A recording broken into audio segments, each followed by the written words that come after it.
만성질환을 일으키는 숨겨진 질병, 인슐린 저항성 퇴치를 위한 최고의 건강서. 왜 아플까? 인슐린 저항성이란 무엇인가? 인슐린 저항성은 유행병이다. 하지만 대부분의 사람에게는 낯선 병이기에 이 병이 얼마나 흔한지도 모른다.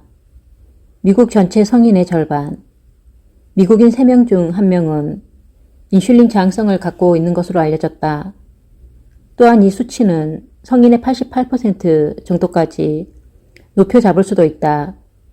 앞으로 얼마나 흔한 질병이 될지 생각하면 더 불안하다. 미국에 국한된 문제로만 볼 수 없다. 세계적인 추세를 보면 상황은 더욱 암울해진다. 인슐린 저항성을 가진 사람의 80%가 개발도상국에 살고 있으며 미국과 마찬가지로 중국과 인도의 성인 인구 중 절반이 인슐린 저항성을 가지고 있다. 더구나 이것은 새로운 추세가 아니다. 국제당뇨병 연맹에 따르면 지난 30년 동안 전 세계 인슐린 저항성 환자 수가 2배 증가했으며 20년 이내에 다시 2배가 될 전망이다. 인슐린 저항성은 한때 주로 부유한 노인들에게만 발생하는 풍요병이었다. 그러나 최근에는 상황이 완전히 달라져 인슐린 저항성을 가진 4세 환자가 보고된 바 있으며 또한 북미 어린이의 최대 10%가 인슐린 저항성을 갖고 있으며 그 수는 저소득 국가가 고소득 국가를 앞지르는 추세이다.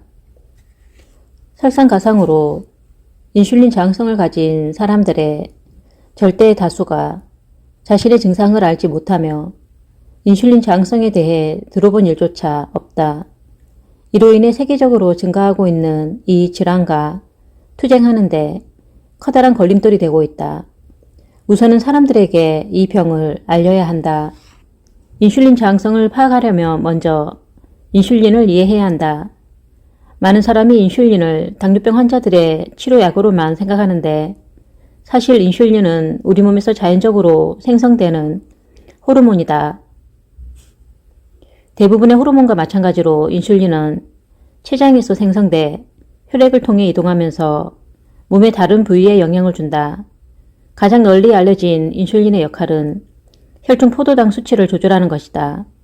혈당을 높이는 음식을 섭취하면 췌장이 인슐린을 분비하고 인슐린은 혈액 속의 포도당이 뇌, 심장, 근육, 지방 등의 다양한 조직으로 들어갈 수 있도록 문을 여는 열쇠 역할을 한다. 인슐린은 인체의 모든 세포에 영향을 준다. 인슐린이 미치는 효과는 세포에 따라 다르다. 인슐린이 간세포에 작용하면 간세포는 무엇보다도 지방을 합성한다. 인슐린이 근육세포에 작용하면 근육세포는 무엇보다도 새로운 단백질을 합성한다. 인슐린은 머리부터 발끝까지 모든 세포에서 에너지를 사용하는 방법을 조절하고 세포의 크기를 바꾸고 다른 호르몬의 생성에 영향을 주고 심지어는 세포의 생과 사를 결정한다. 이 중에서 가장 많이 알려진 것이 세포로 하여금 보다 작은 물질로 큰 물질을 만들게 하는, 즉 합성대사라 알려진 과정이다. 따라서 인슐린은 합성대사 호르몬이다. 분명 인슐린은 중요한 호르몬이며 인슐린이 적절하게 반응하지 않을 때 문제가 발생한다. 이런 상태를 인슐린 저항성이라고 정의한다. 이 책의 중심의 내용이 바로 이것이다. 인슐린 저항성이란 인슐린의 반응이 떨어지는 상태를 말한다.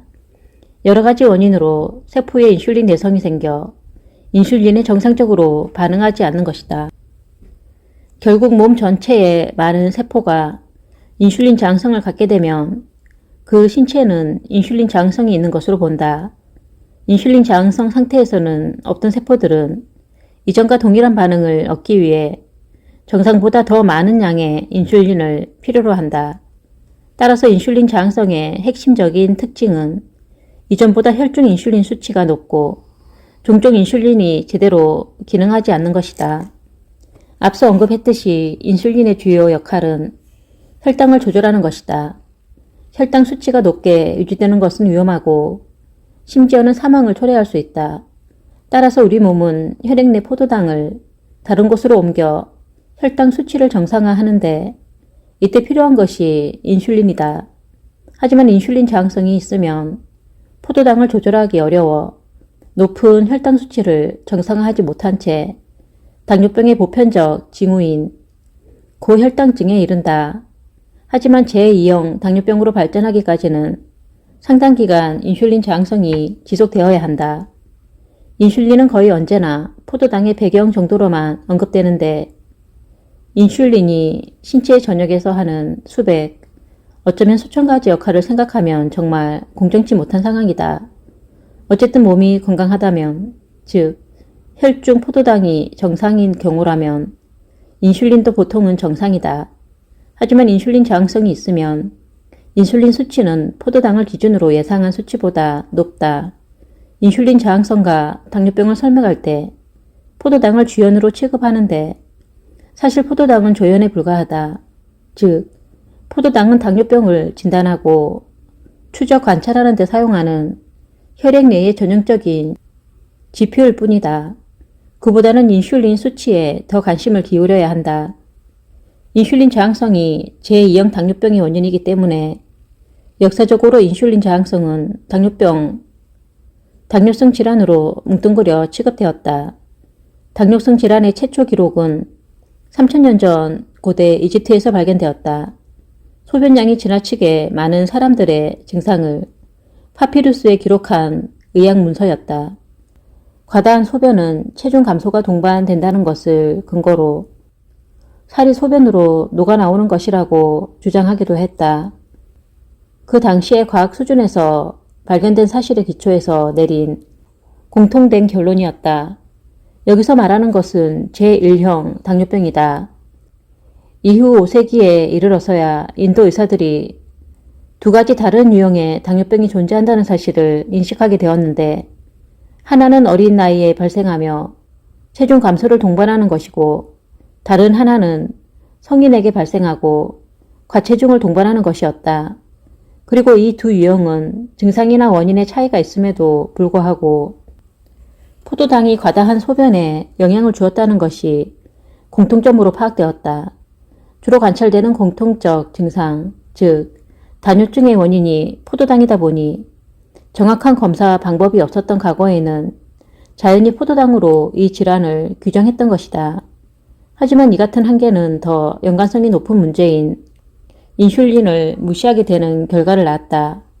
제1형 당뇨병과 제2형 당뇨병은 과다한 포도당이라는 동일한 증상을 보이지만 인슐린에 있어서는 현저한 차이가 있다.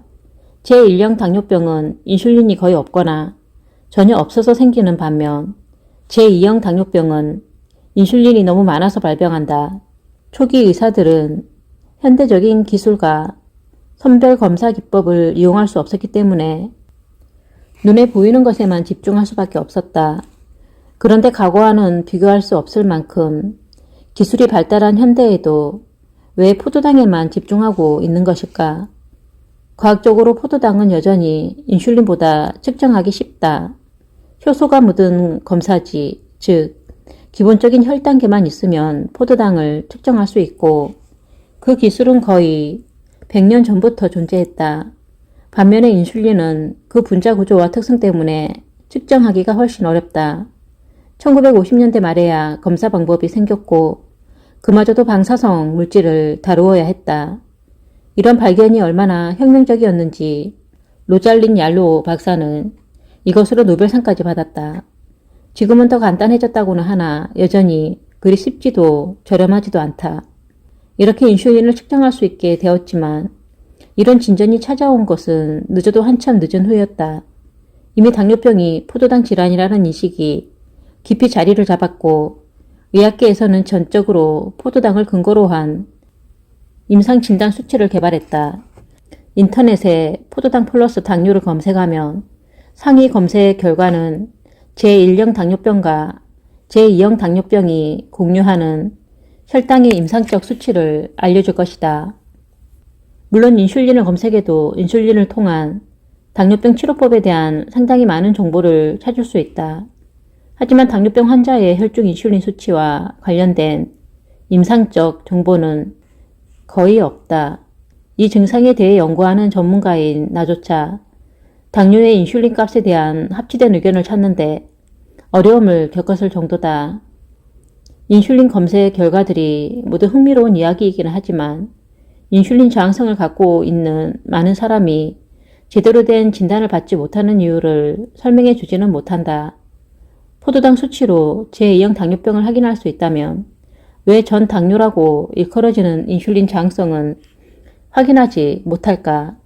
우리가 인슐린 저항성을 진단하지 못하는 것은 인슐린 저항성이 있다고 반드시 고혈당 상태는 아니기 때문이다. 달리 말해 인슐린 저항성을 갖고 있더라도 혈당치가 완벽하게 정상일 수도 있다는 것이다. 그렇다면 인슐린 저항성일 때 정상에서 벗어나는 것은 무엇일까? 짐작이 가는가? 그렇다. 인슐린 수치이다. 인슐린 저항성이 있는 사람은 정상보다 인슐린 수치가 높다. 다만 지나친 혈중 인슐린 수치가 어느 정도인지 그 기준을 합의하기 어렵고 병원에서 혈중 인슐린을 일상적으로 체크하지 않는데도 문제가 있다. 또 인슐린 저항성이 심해져도 혈당이 정상 범위로 유지되는 상태는 몇 년, 심지어는 몇십 년 계속될 수 있다. 그래서 인슐린 저항성이 심해져 아무리 많은 인슐린이 생성돼도 더 이상 혈당을 억제할 수 없는 지경에 이를 때까지 문제를 깨닫지 못한다. 보통 포도당 수치만을 중요하게 생각하고 대부분의 기본 검사에는 인슐린 검사가 포함되어 있지 않기 때문에 인슐린 저항성이 시작되고 수년이 지난 뒤에야 질병이 있음을 알게 되는 것이다. 역사와 과학이 이런 방향으로 진행된 것은 무척 유감스러운 일이다. 인슐린 저항성을 가진 많은 사람들이 제대로 진단을 받지 못하는 원인, 즉 우리가 인슐린을 올바로 이해하지 못하고 있다는 점도 대단히 안타까운 부분이다. 인슐린을 좀 더 쉽게 측정할 수 있었다면 제1형 당뇨병과 제2형 당뇨병을 한 덩어리로 취급하지 않았을 것이고 그 질환을 확인할 수 있는 시스템은 훨씬 더 빨리 만들어졌을 것이다. 좀 더 연관성이 큰 지표인 인슐린을 찾았을 테니 말이다. 결론적으로 말하자면 제2형 당뇨병에서는 인슐린이 포도당보다 훨씬 더 나은 예측 변수이다. 인슐린을 예측 변수로 보면 20년은 앞서 문제를 예측할 수 있다. 이야기를 진행하기 앞서 몇 가지 지적하고 넘어가는 것이 좋겠다. 첫째, 이미 언급했듯이 인슐린 저항성이 제2형 당뇨병의 위험을 높인다는 것은 사실이다. 제2형 당뇨병은 곧 인슐린 저항성 상태를 의미한다. 하지만 이런 관계를 이해하려면 추가적인 설명이 필요하다. 이제 누군가가 당뇨병의 해악을 이야기하면 그 말을 인슐린 저항성으로 생각하라. 그것이 더 정확하다. 예를 들어 이웃 여성이 당뇨병의 가족력이 없다고 이야기하면 그녀에게 인슐린 저항성의 가족력이 없다고 이해하면 된다. 둘째, 인슐린 저항성이 있다는 건 혈액 속에 인슐린이 정상보다 많다는 의미로 바꾸어 말하면 고인슐린 혈증 상태라고 할 수 있다. 인슐린 저항성 자체가 사망의 원인은 아니지만 목숨을 위협하는 다른 증상들을 유발해 사망에 이르게 할 수 있는 장치가 될 수 있다는 사실을 무시해서는 안 된다. 이 말은 인슐린 저항성의 해결이 여러 가지 건강상의 문제를 해결할 수 있는 키 포인트라는 뜻이기도 하다. 사실 인슐린 저항성은 뇌, 심장, 혈관, 생식기관 등의 문제를 비롯해 엄청나게 많은 심각한 만성질환에 관여한다. 제대로 치료하지 않으면 단순히 불편한 정도를 뛰어넘어 매우 심각한 질환으로 발전하게 된다는 뜻이다. 인슐린 저항성이 있는 대부분의 사람들은 결국 심장질환이나 기타 심혈관 관련 합병증으로 사망한다. 그 외에도 인슐린 저항성은 알츠하이머병, 유방암이나 전립선암, 기타 여러 가지 치명적 질환으로 이어질 수 있다.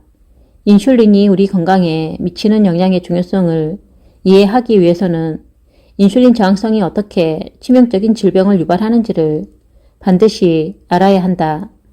따라서 다음 장에서는 인슐린이 우리 몸에서 어떤 역할을 하는지와 인슐린 저항성은 질병과 어떤 연관이 있는지를 알아볼 것이다.